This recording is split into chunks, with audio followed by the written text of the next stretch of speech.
Kaip taisyklingai atlikti įkvėpimo raumenų treniruotę su Power Breathe Plus? Visų pirma, nustatykite pasipriešinimo lygį sukdami rankenėlę. Pradėkite nuo pačio mažiausio lygio, nebent atlikote testą ar gydytojas nurodė kitaip.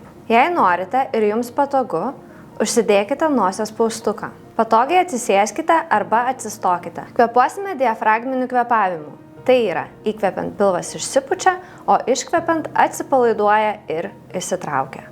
Prietaisą laikykite rankoje. Neuždenkite oro įleidimo angos esančios apačioje. Norėdami teisingai įkvėpti, pirmiausia turite iš plaučių iškvėpti visą orą. Tuomet įsidėkite kandiklį į burną, kad lūpos sandariai jį apgaubtų ir staigiai giliai įkvėpkite.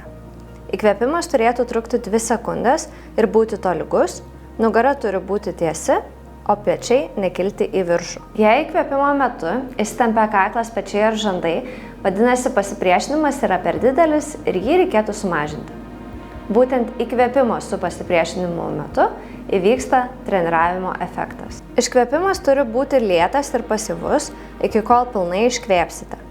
Iškvepiant pasipriešinimo nėra, todėl leiskite krūtinės ir pečių raumenims atsipalaiduoti. Lėtas iškvėpimas taip pat padeda išvengti galvos svaigimo dėl hiperventiliacijos. Jei patogu, iškvepiant prietaisą galite išimti iš burnos. Rekomenduojama atlikti 30 įkvėpimų 2 kartus per dieną, ryte ir vakare.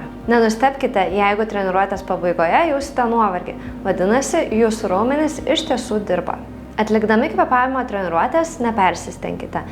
Pačioje pradžioje gali būti sunku atlikti visus 30 įkvėpimų vienu kartu. Jei pradeda svaigti galva, sulėtinkite tempą, padarykite pertrauką arba sumažinkite daromų įkvėpimų skaičių. Kai pajusite, kad galite lengvai atlikti 30 įkvėpimų, vadinasi jūsų kvėpavimo raumenys sustiprėjo ir galite per pusę pasukimo padidinti pasipriešinimą. Jei turite klausimų, kreipkitės, mielai padėsime.